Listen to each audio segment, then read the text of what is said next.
Good morning, students. Today our lecture number 8. इससे पहले जो मैंने आपको लेक्चर नंबर 7 और 6 जो भेजा है, तो उसको जिन स्टूडेंट्स ने नहीं देखा या समझा, तो एक बार उसको जो है वो ज़रूर देखें और समझें, ताकि ये जो नेक्स्ट लेक्चर नंबर 8 आपको इसकी समझ आएगी. Today our topic is relative atomic mass and atomic mass unit. So first of all we define this thing as the relative atomic mass of an element is the average mass of an atom of that element as compared to 1/12 the mass of an atom of carbon-12 isotope. Now the isotope definition of isotope is given here. The atoms of the same elements, having the different mass number, but the same atomic number, they are called the isotopes. There are so many examples of isotopes. Hydrogen has 3 isotopes, carbon has 3 isotopes, uranium has 3 isotopes. In this way, many of the elements they have different atomic masses, but their atomic number is the same. They are called the isotope. After this, इसके बाद जब हम ये देखते हैं कि atomic mass unit, the unit for relative atomic masses is called atomic mass unit with symbol AMU. AMU means the atomic mass unit, and remember this thing: one atomic mass unit is 1.66 × 10 to the raised power -24 grams के equal है.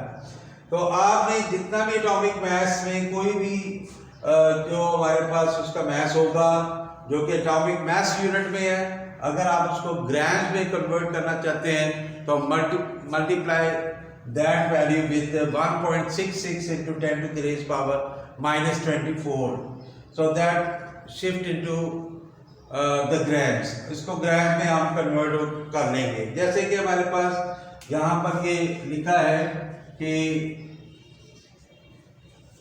mass of proton is equal to 1.0073 AMU, or you can write this value is multiplied by 1.66 into 10 to the raised power -24.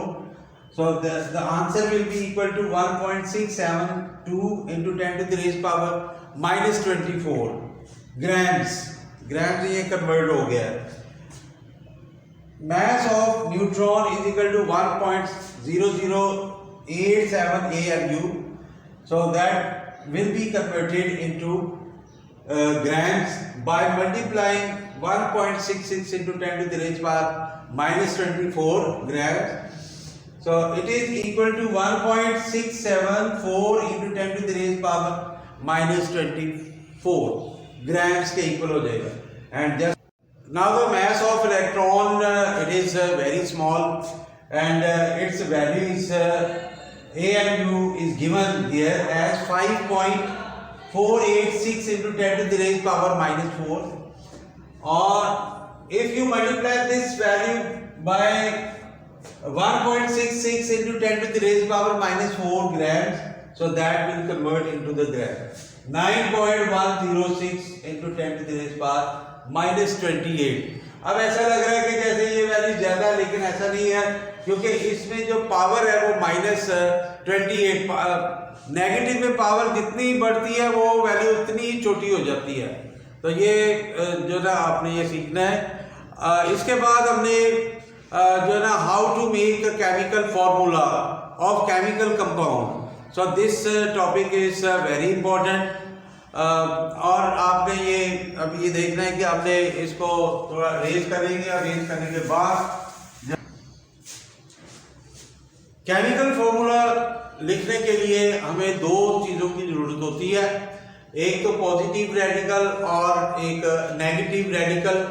जैसे कि मैं यहाँ पर लिखता हूँ कि sodium sodium chloride. Sodium chloride, so जैसे मैंने पिछले लेक्चर में आपको एक टेबल लिखवाया था, sodium positive 1, it's valency is positive 1 and chloride. और याद रखें कि जब भी आप कोई फॉर्मूला लिखते हैं तो उसमें पॉजिटिव जो रेडिकल है वो पहले लिखा जाता है और बाद में जो वो नेगेटिव रेडिकल है लिखा जाता है। उनको हम इस तरह साइड बाय साइड लिखकर तो उनकी जो वैलेंसीज होती हैं उनको इंटरचेंज कर देते हैं। जैसे कि यहाँ पर इसकी जो वैलेंसी माइनस है ये इसके नीचे आ जाएगी और इसकी वैलेंसी जो है ये इसके नीचे आ जाएगी। जैसे कि यहाँ पर सोडियम और 1 लिखते हैं, फिर इसका चार्ज नहीं लिखना, सोडियम के नीचे 1 आ गया और क्लोराइड के नीचे भी यहाँ पर 1 आ गया, तो ये बन जाएगा NaCl। ये हमारे पास केमिकल फॉर्मूला सोडियम क्लोराइड का बन जाएगा। इसी तरह हमारे पास ये कैल्शियम सल्फेट है, कैल्शियम सल्फेट है। कोई भी केमिकल फॉर्मूला होगा तो उसके 2 हिस्से होते हैं। मैंने अभी आपको बताया कि ये कैल्शियम सल्फेट है, कैल्शियम को हम Ca+2 जो है इससे शो करते हैं, या ये ऐसे लिख ले। और सल्फेट रेडिकल, ये भी रेडिकल, ये भी रेडिकल है, SO4, और ये -2 जो है हमने इसको ऐसे लिख दिया। अब होगा ये कि इसकी जो वैलेंसी है ये इसके नीचे आ जाए और इसकी वैलेंसी जो है ये इसके नीचे आ जाए। तो इस तरीके से इनको क्लोज करके लिखें और ये 2 इसके नीचे और SO4 और ये इसकी जो वैलेंसी है ये मैंने ये 2 लिख दी। अब दोनों वैलेंसी नेगेटिव या पॉजिटिव चार्जेस जो है वो सेम है, तो ये आपस में इस तरह कैंसिल हो सकती है और हमने इसको सिंप्लीफाई किया और SO4 जो है तो कैल्शियम सल्फेट जो है ये हमारे पास फॉर्मूला बन गया CaSO4।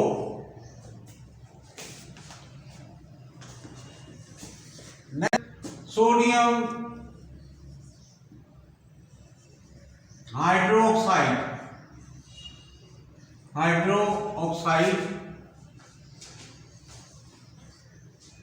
सोडियम के बारे में भी मैंने बताया कि आपको सोडियम पॉजिटिव 1 है और इस तरह हाइड्रोक्साइड OH -1 है, -1, तो यहाँ पर हम ऐसे लिखेंगे Na1 और OH और इसके नीचे भी 1 लिखेंगे तो 1 सेम है, उनके जो वैलेंसीज है तो ये आपस में कैंसिल, इसको वैसे भी 1 जो है वो लिखते नहीं है।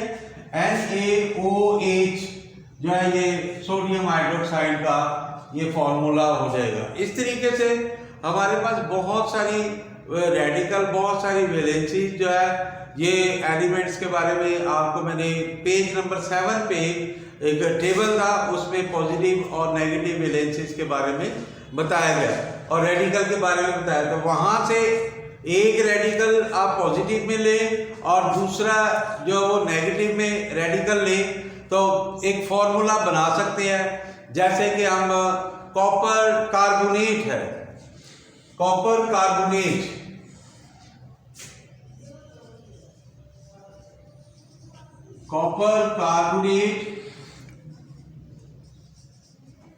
तो कॉपर में Cu और यहाँ पर +2 हो जाएगा और कार्बोनेट CO3 और ये -2।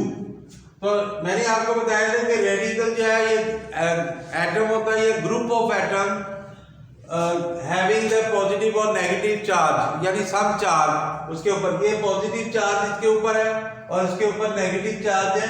तो ये हमारे पास हमने पॉजिटिव वाले को पहले लिखा, अब इसकी वैलेंसी फिर इसके नीचे आएगी Cu और इसके नीचे 2 लिख लेंगे और CO3 और इसकी भी 2 है, दोनों बराबर होगी।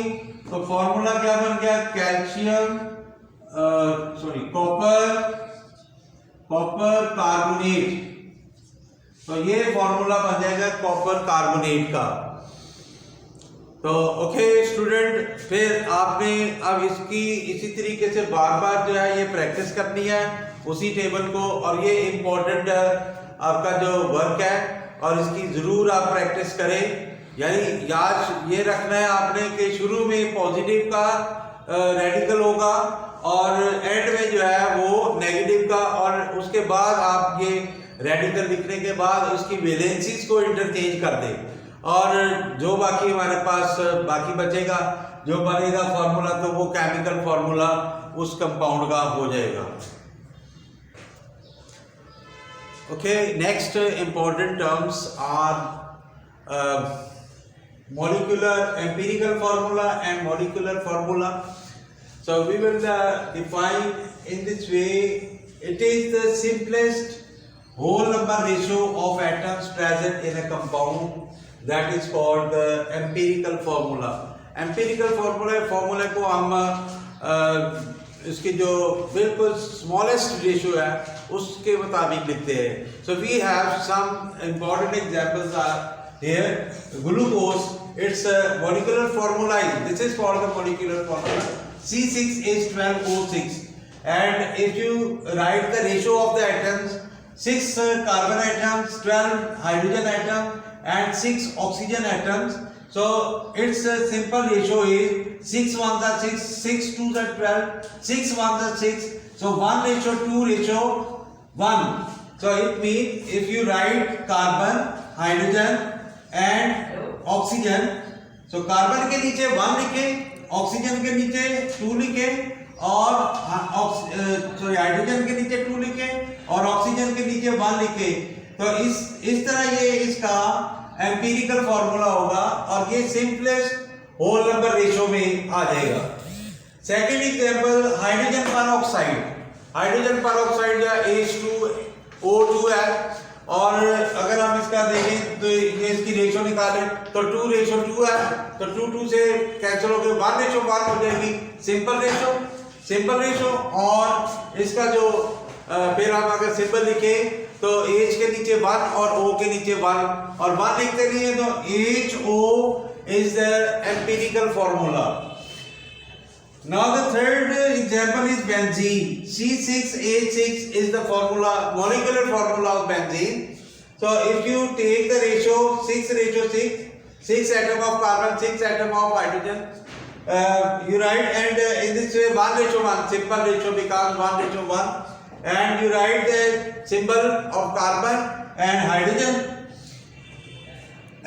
H, तो इसके नीचे आप लिखें 1 1 और इस तरीके से C1 A और H1, जो इसकी ये एम्पिरिकल फॉर्मूला बनेगा जो कि सिंपलेस्ट होल नंबर रेशियो में मौजूद है.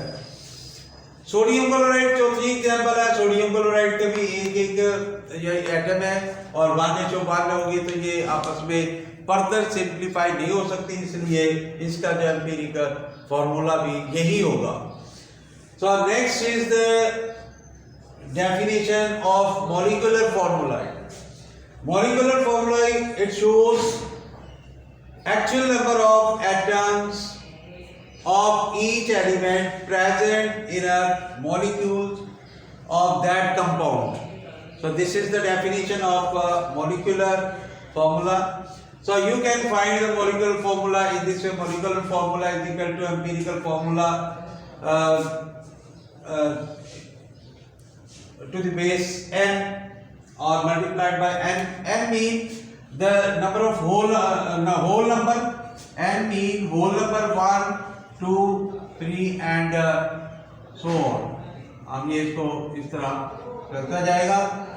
तो जैसे कि हम मॉलिक्यूलर फॉर्मूला, जैसे मेरे पास एक एग्जांपल याद की, बेंजीन का जो एम्पिरिकल फॉर्मूला है वो CH और इसके नीचे जो इसका जो n आया था सिंपल होल नंबर, यानी n लगा देंगे और ये हमारे पास 6 है, तो ये मॉलिक्यूलर फॉर्मूला को शो करेगा. ठीक है, molecular formula is equal to empirical formula is 6. तो यहाँ पर C6H6 ये इससे मल्टीप्लाई हो जाए, कार्बन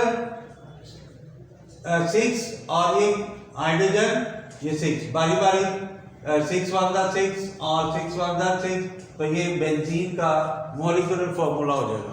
इसी तरीके से हम मॉलिक्यूलर फार्मूला जो है, यही फार्मूला है जो हमारे पास एम्पिरिकल फार्मूला N2N, N का मतलब है सिंपल होल नंबर, और ये 1 2 3 एंड सो ऑन, ये चलते जाते हैं। तो इस तरीके से हम इन दोनों टर्म्स को ये समझ सकते हैं। इसके बाद जो नेक्स्ट जो टर्म है हमारे पास, वो atomic mass, molecular mass and formula mass. हम इसके बाद इसको डिस्कस करते हैं।